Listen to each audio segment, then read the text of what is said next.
आओ सीखे और सिखलाए, मिलके सोचें और समझाएं, सभी देखें सबको दिखाएं। पर क्या सीखे और क्या देखे?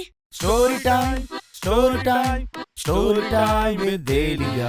Story time, story time, story time with Elia.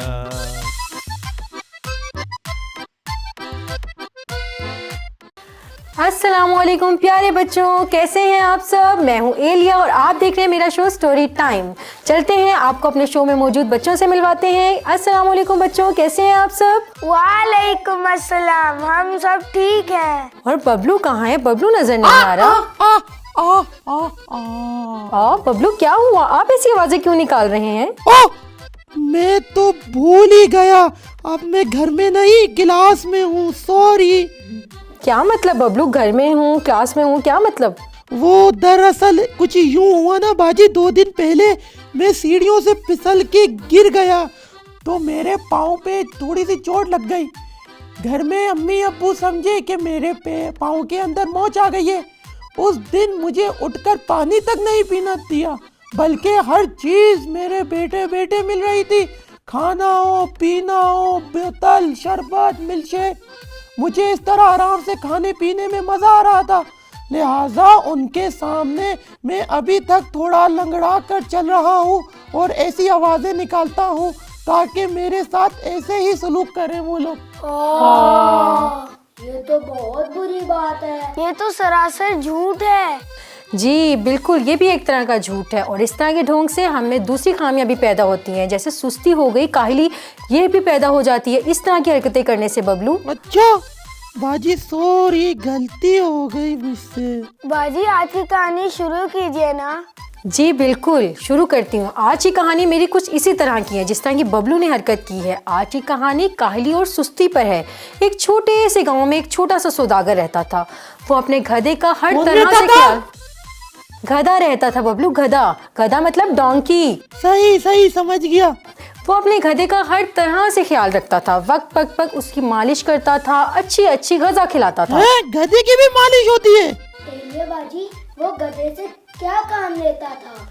गधा बेवकूफ जानवर है, वो काम नहीं करता बेटा। नहीं जी, ऐसी बात नहीं है, गधा काम करता है। गधे का जो मालिक है वो सौदागर है, तो गधा जो था अपने मालिक का सामान और उसकी बोरियां अपने ऊपर लाद कर लेके जाता था। अच्छा, यानी गधा वैन का काम करता है? जी, वैन का काम करता है बबलू। इसीलिए उसका मालिक उसे अच्छी गजा खाने के लिए देता था ताकि गधा उसका अच्छी तरह से काम करे। जैसे पिज्जा, बर्गर, यम्मी। आहा।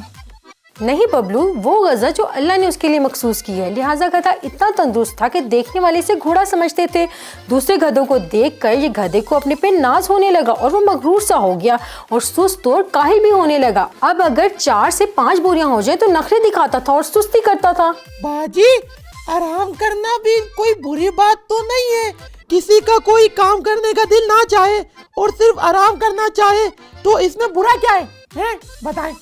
बबलू और बच्चों, ध्यान से सुने, अल्लाह ने हम सब इंसानों को जिम्मेदारियां दी हैं। अगर हम अपनी जिम्मेदारियों को अदा ना करें और सिर्फ सोते रहें और आराम करते रहें तो ये बहुत बुरी बात है और गुनाह भी है। फिर तो बाजी मैंने गुनाह किया, ओप्पो को झूठ बोला कि मेरे पाँव में चोट लगी है, मोच आई है और मैं आराम करता रहा। कोई बात नहीं बबलू, अब घर जाकर सच सच बता देना। अब हम अपनी कहानी को आगे बढ़ाते हैं। हाँ, तो वो काहिल गधा अपने मालिक की मेहरबानियों पर बजाय शुक्र अदा करने के उल्टा बहाने तलाश करता। कभी अड़ियल बनकर जमीन पे बैठ जाता तो कभी काम से छुट्टी के बहाने ढूंढता। जी, जिस तरह बबलू भाई ने बहाने किए स्कूल ना जाने के। जी बिल्कुल, बबलू ने बहाना किया, लेकिन अब हम इसे माफ कर देते हैं क्योंकि इसने माफी मांग ली है और कहा है कि अब ये हरकत नहीं करेगा। जी चले हम कहानी शुरू करते हैं। हाँ, तो गधा सुस्ती करता था लेकिन उसका मेहरबान मालिक उस पर सख्ती बिल्कुल नहीं करता था। इसी तरह दिन गुजरते रहे और एक मर्तबा पड़ोस के गांव में नमक की कमी हो गई तो मालिक ने सोचा कि अपने गांव से नमक लेकर जाकर पड़ोस के गांव में बेचता हूँ। बच्चों, आपको पता है नमक क्या होता है? जी, सॉल्ट, जो हम अंडे में डालते हैं नाश्ते के वक्त। जी, नमक तो हर खाने में डाला जाता है। हाँ, लेकिन बहुत कम। ये कैसा गांव था जहाँ नमक कम हो गया था? ये उस जमाने की बात है जब नमक बहुत कीमती हुआ करता था। लोग रोटी के साथ नमक सालन की तरह इस्तेमाल करते थे। अब मालिक ने नमक का एक थैला उठाया और अपने गधे पर डाल दिया और पड़ोस के गांव में ले गया। पहले दिन नमक आसानी से बिक गया और लोग और डिमांड कर रहे थे। अब अगले दिन मालिक ने 2 थैले बढ़ा दिए, लेकिन गधे ने अपनी सुस्ती दिखाई और जमीन पर बैठ गया। मालिक ने एक थैला नमक का अपनी पीठ पर डाल दिया। सोचा कि शायद आज गधा मरीज हो या बीमार हो या कोई मसला हो उसके साथ। गधे को 2 डंडे लगाता, सुस्ती सारी निकल जाती, भागा भागा जाता, भागा भागा जाता। आप ये बोल रहे हैं? हाँ, अब मालिक जैसे तैसे अपने गधे को लेकर चल पड़ा।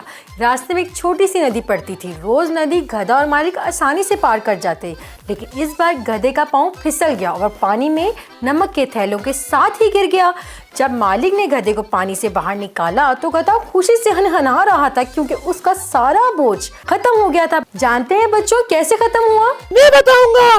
पानी में गधे ने सारा नमक खा लिया होगा। नहीं नहीं नहीं, नमक पानी में नमक घुल गया होगा। शाबाश अली, आपने बिल्कुल ठीक बताया। बच्चों आपने देखा होगा जब हम नमक को पानी में डालते हैं तो नमक जो है सारा डिज़ोल्व हो जाता है और घुल जाता है और मेल्ट हो जाता है। जब गधा नदी में फिसला तो नमक की बोरी पानी में गिर गई और सारा नमक वहाँ पे मेल्ट हो गया और घुल गया। अब बोरी खाली हो गई। बेचारे सौदागर का नुकसान हो गया। फिर तो उसके मालिक ने खूब पिटाई की होगी, इतना नुकसान कर दिया होगा। लेकिन बबलू मालिक जो था ना मेहरबान था। उसने सोचा कि बेचारा फिसल गया होगा। कितना अच्छा होता मेरे टीचर भी इतनी मेहरबान होते, जब मैं स्कूल नहीं जाऊं तो मुझे कुछ ना कहती। फिर बबलू भाई को गधा बनना पड़ेगा। बाजी, ये बच्चा मुझे तंग करता है, देखे ना गधा बोल रहा है। तो बबलू आप ऊन पटांग बातें ना किया करें ना, सीरियस हो जाएं। ओ ठीक है बाजी, अब चुप रहूंगा, कुछ नहीं बोलूंगा, बच्चे बोलेंगे बस। गुड गुड, लेट्स सी कि आप कब तक चुप रहते हैं। मेरे से चैलेंज लगाते हो? देखो अब पूरे शो में कुछ नहीं बोलूंगा। चले चुप करें, अब कहानी शुरू कर लें। अब अगले दिन फिर मालिक ने बोरियां रखी गधे पर और चल पड़ा। गधे ने सोचा कल तो पाँव फिसल गया था, लेकिन आज मैं खुद फिसल जाता हूँ और फिर नमक पिघल जाएगा और मेरा काम खत्म हो जाएगा और मैं मजे से आराम करूँगा। यानी गधे ने प्लानिंग की। ये तो बहुत बड़ा पॉलिटिशियन गधा है, इतना बड़ा मंसूबा बनाया। हाँ देखिए, बहुत बड़े। सॉरी। अब गधा जब नदी पे पहुंचा तो दोबारा गिर गया, नमक पिघल गया और फिर उस दिन उसको आराम मिल गया। मालिक ने सोचा ये क्या माजरा है, लेकिन फिर भी उसने हुस्ने ज़न रखा। है ये हुस्ने ज़न क्या होता है? जी बाजी, ये हुस्ने ज़न क्या होता है? ये भारी होता है, हल्का होता है? हल्का भारी नहीं, हुस्न ज़न यानी किसी पर गलत शक नहीं करना, अच्छा ख्याल रखना किसी के भी बारे में। मालिक ने भी सोचा गधे ने जानकर तो नहीं किया होगा, लेकिन तीसरे दिन गधे ने फिर वही हरकत की। तो मालिक समझ गया कि मेरा गधा ये हरकत जानबूझकर कर रहा है और मेरी मेहरबानी से फायदा उठा रहा है और चालाकी कर रहा है। बाजी, फिर मालिक ने गधे के साथ क्या किया? अरे क्या किया होगा, लगाए होंगे डंडे, दे दनादन डंडे। मालिक ने सोचा कि ये गधा खुद को बड़ा चालाक समझता है। अब मैं इसको बताता हूँ कि ये गधा है गधा, इंसान जो है इससे भी ज़्यादा चालाक है। इसने चौथे दिन फिर गधे पर बोरियां डाल दी। गधे ने महसूस किया कि आज वजन बहुत कम है क्योंकि थैले हल्के थे। थैले हल्के क्यों थे? ये एक सीक्रेट है, ये मैं आपको बाद में बताऊंगी। मुझे बताए सीक्रेट।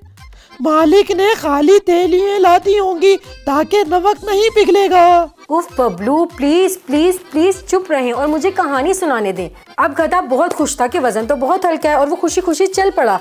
नदी को पार करने लगा तो पिछले दिनों की तरह फिर नदी में उसका पाँव फिसल गया, लेकिन उस बार पता है क्या हुआ, काम उल्टा हो गया। वो क्या बाजी? बजाय इसके कि हर दिन की तरह नमक पिघल जाता था और बोरियां हल्की हो जाती थी, इस बार वजन बढ़ने लगा, इतना बढ़ने लगा कि गधा उठ ही नहीं पा रहा था उस वजन से। मालिक कहता रहा उठ मेरे गधे, उठ मेरे गधे, लेकिन वो नहीं उठ पाया। मालिक ने निकाला डंडा और उसे लाठी लगाना शुरू कर दी। अरे बाजी, ये तो बेड सीक्रेट है, आखिर ये वजन कैसे बढ़ गया नमक की जगह? क्योंकि मालिक उस दिन नमक नहीं लेके आया था बल्कि कॉटन लेके आया था, यानी रुई। और बच्चों आप जानते हैं ना कि कॉटन पानी को जज़्ब कर लेता है और कॉटन का जो वजन है यानी रुई का जो वजन है बढ़ जाता है। ओह, ये मालिक तो बड़ा चालाक निकला और गधा बेवकूफ बन गया। बेचारा गधा, आखिर गधा ही है ना। नहीं बबलू, मालिक ने आखिरकार गधे को सबक सिखा दिया और गधे ने दोबारा फिर कभी ऐसी हरकत नहीं की और ना ही वो पानी में फिसला। हाँ तो बच्चों, इस कहानी से हमने क्या सीखा? मैं बताऊंगा।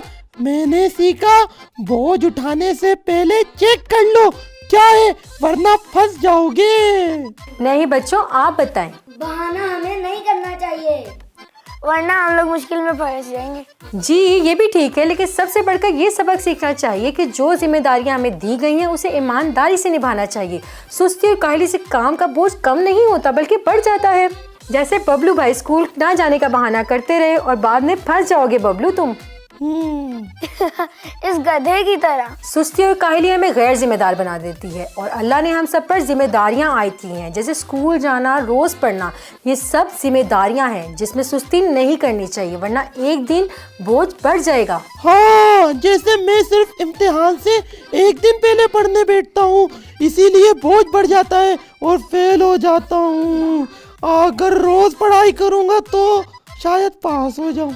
फिर सुस्ती और काहली ना किया करो ना। जी बिल्कुल। जी तो बच्चों, आज हमने इस काहिल गधे से सीखा कि सुस्ती काहली करने से जिम्मेदारी कम नहीं होती बल्कि बढ़ जाती है। हाँ तो प्यारे बच्चों, आपको हमारी आज की कहानी पसंद आई होगी और आप एंजॉय भी कर रहे होंगे। अगर आपको हमारी कहानियाँ अच्छी लग रही हैं तो हमें स्क्रीन पे दिए गए नंबर पर व्हाट्सएप करें और हमें बताएं कि आपको हमारी कहानियाँ कैसी लग रही हैं और हमारे शो में बतौर गेस्ट शामिल होने के लिए हमें ज़रूर मैसेजेस करें। हाँ, मेरे साथ आके बैठे वो प्रोग्राम में मजे करें। जी, अगली कहानी तक मैं आपसे आपकी मेज़बान एलिया इजाज़त लेती हूँ। बच्चों अपना बहुत ख्याल रखिएगा और खूब पढ़ाई कीजिएगा, सुस्ती बिल्कुल मत कीजिएगा। अल्लाह हाफिज। अल्लाह हाफिज।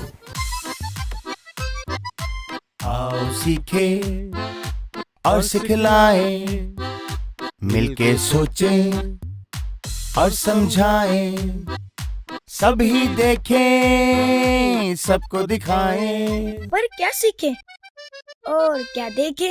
Story time, story time, story time with Aliya. Story time, story time, story time with Elia.